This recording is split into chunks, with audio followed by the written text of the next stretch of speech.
В спортивном зале профессионального клуба «Самбо Экра» состоялся чемпионат управления Федеральной службы исполнения наказаний по Чувашской республике по борьбе самбо в спортивном и боевом разделах. В соревнованиях приняли участие более 60 сильнейших борцов подведомственных учреждений, отдела специального назначения «Страж», а также сборной команды управления Федеральной службы судебных приставов.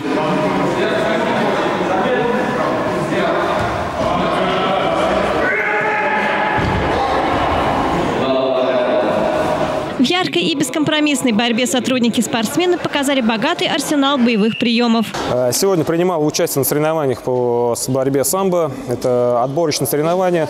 На данных соревнованиях занял первое место. Занимаюсь уже давно, с 5 класса. Также приучаю своих детей к данному виду спорта. Старший показывает уже неплохие результаты на всероссийских соревнованиях.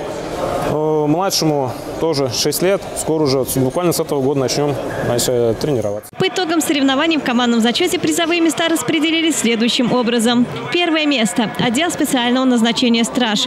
Второе место – исправительная колония номер 4. Третье место – исправительная колония номер 1 УФСИН Чувашия. Считаю, что каждый очень хорошо сегодня поборолся, отдал все силы. И самое главное, не было никакой злости в борьбе. Я видел, было доброе отношение друг к другу ко всем участникам. Чемпионы в своих весовых категориях включены в состав сборной команды УФСИН и готовятся к чемпионату Федеральной службы исполнения наказаний России, который пройдет в городе Рязань в начале февраля. Елена Яковлева, Дарья Чернова. Жизнь столицы.